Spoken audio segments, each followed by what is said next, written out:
Ladies and gentlemen, thank you for tuning into another episode of the Psychotherapist Podcast. I am your psycho host, Malcolm Clancy, and I will be speaking, as always, with my therapist co-host, Dr. Bob. For the first part of this psychotherapy session, we warm up with a brief discussion on animal psychology. Why do bears murder families? Human families? What is the most shootable animal on the planet? Only by listening to this will you find out. Thanks for listening. Peace out. Hello? Hey Bob, sorry about that. I left my phone for a second, but I'm here now. Hold on a second. The calls come through and they say things like wireless caller. I'm not sure who it is, but we're on, right? So when you say it says something like wireless caller, are you talking about like an automated message? Yeah. That's... Okay. No, I was just thinking, I'm sorry. That's... Okay, I probably should figure that out then, because that might actually explain a few things. Maybe there weren't as many robots out there as I thought. Well, you know what? This happens to me all the time, though. Not just with your call. Well, it just so happens that, we're just a little bit into the Biden administration, and I think we're already being monitored. Yeah, I mean, it comes in as wireless call, and my doctor's office yesterday came in the very bizarre, three letters, and she was shocked when I told her what it was. I said, hey, it is what it is, but it's been a proliferation of calls coming in this way. Right. They don't identify, or the caller's not identified. Alright, hold on one second. Alright, we're good to go. But I'm just finishing an energy bar, so let me know when we're off and running. I'll just finish your energy bar.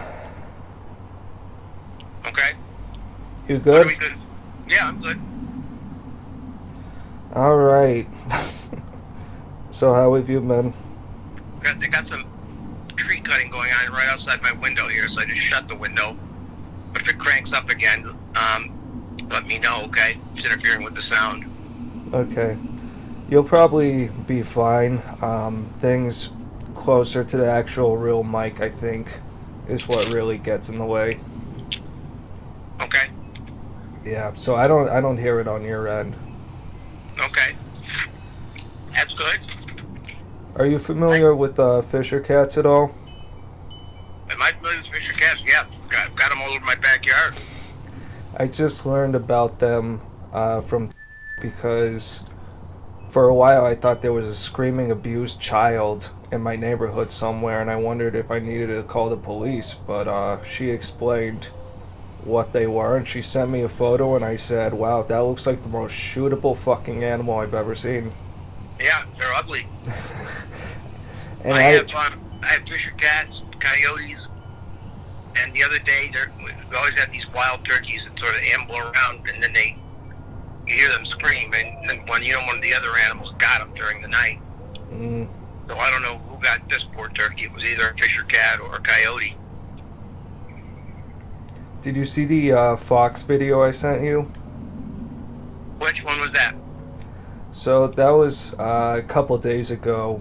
I've had foxes in my backyard that I've seen. The fox in your backyard. Yeah, oh yeah, I like that. Yeah, that was a really cool moment. Just to be able to get footage for that long, like a good minute and a half of it just kind of eating and deciding whether or not it wanted to run away. Yeah, they're tricky, and they'll stand there and stare you down. Oh, that happened to me literally the other day. My madre came out around in the evening and said, oh, this is kind of the time around when the foxes come out. And then she went inside.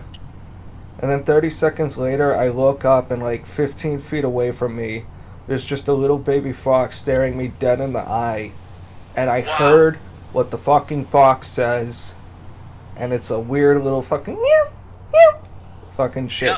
Yep. And yeah, the second I tried to reach for my phone very slow, because I just froze because I wanted to just get as much footage of these things as I can, but the second I reach for my phone, they just scamper away. Yeah, They have really sharp senses. they really do. And, I know in my neighborhood why there have been so many wild animals in the past few years. It's because I live close to what was once a bird sanctuary near the marshes, and they tore a lot of it down, put up condos in Marina Bay. And they started this about 15 or 20 years ago and gradually kept doing it and building it and building it. So they've disturbed the natural habitat. So these animals are just sort of creeping out into the neighborhood here, which is a little bit, woodsy anyway. So they are all over the place. You have to be careful because the coyotes will attack, and they travel in packs. And if you see the pack, you have to be careful. And the fisher cat I've only seen, not encountered in any way. But I did have an animal looking in my window last summer. I had the window open up in my bedroom, and I don't know what it was. And it stuck I had the screen down, and it tried to bite through the screen, and then it ran away. But it is pretty creepy. Well, that is super fucking creepy. Is that do you think it was a bird or something? No, it was an animal. Oh, it wasn't shit. a raccoon. Yeah, it could have been a fisher cat. Because they come out during, it's strange, they come in like direct, the coyotes, come out during the day now, and that's pretty scary. Because they're nocturnal animals. I think it's... All these animals are supposed to be nocturnal animals, really. Which is crazy because I saw another fox this morning after I got my Dunkin' Donuts. I was driving home, and it just literally scampered right across my path. Wow. So I think there's been a disturbance in the natural order. I think it's a sign of the apocalypse. Because that's how Game of Thrones starts. It's like the big ice zombies are like the big apocalypse. And it starts with everyone living near there just migrating, just trying to get away. And it starts with the animals. Okay. The animals are like, they're just like, why are dire wolves doing this far south of the wall? And like, it's not natural, bro. So that's my morning affirmation for everyone. Yeah, that's I don't know if they call it an affirmation, but it's a thought to ponder, because there is a natural disturbance, and you can see it. And you just last few years, just by the numbers of animals I've seen, wild animals. At least there's a cool side to it. I never thought of it that way. What way is that? The pre-apocalypse omens. Yeah. Oh, a cute little fox! Yay! Yeah, cute little fox. I was on a golf course about 6 or 7 years ago, and with two other guys, and there was a fox on this hole, back part of the golf course, very isolated. And the guy he was a hunter, and he kind of knew what he was doing, and he said, "Don't move. Grab one of your clubs in case it comes at you." And he just about finished saying that, and the fox lunged at him. You're kidding. No, just took a bullet. Went right at him. Oh, that's freaky. What'd he do? He had his club in the air, and he gave it a good swing and nailed it. Did it just fuck off and run away? Yeah, made some kind of sound, and thud when it hit the ground and took off into the woods. Damn, I thought my experience had been fox, they're just more skittish than deer. But I guess not all of them. No, well, you don't know if they're rabid. Yeah, that is true. Could be really sick or whatever. And I wonder about this mating and who they're all co-mating with, the inner species hanky-panky. Yeah, I mean, when you think about it, I bet random animal attacks have more to do with animal mental health issues than actual, like, oh, I'm so hungry, let's just eat this whole family. Right, yeah. It's a great point. I mean, imagine having your environment destroyed, Bob. I don't know. That might do a number on your fucking psyche. Yeah. I mean, one of the benefits is that because I was close to a bird sanctuary, and my backyard has a lot of trees and bushes, is I do get a lot of beautiful birds. And I have a book, I sometimes try to look them up. some birds that are pretty rare, I guess, from what I can tell. But they're nice to look at. Word. But once again, they get chased away by the bigger birds. Yeah, I need to send you a Nature's Metal video sometime, because they're just these little compilations, and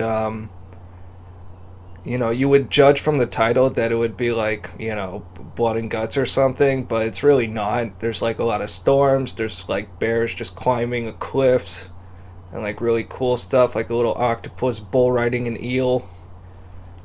No way.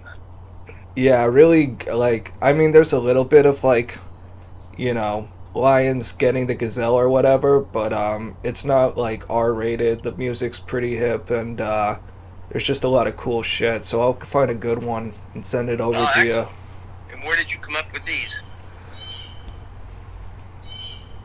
I don't remember the first time I heard him, but I was just really bored one day, and didn't really have nothing to do, or I was just trying to kill a few minutes, and then I thought of it, and I just watched one, and I'm like, oh, that's cool as shit, let's watch another, and I watched like 5 of them. So they were on TV or on the internet? They're on YouTube. Okay. Well, speaking of bored, I don't think you've been bored, because you've been very productive since we last talked.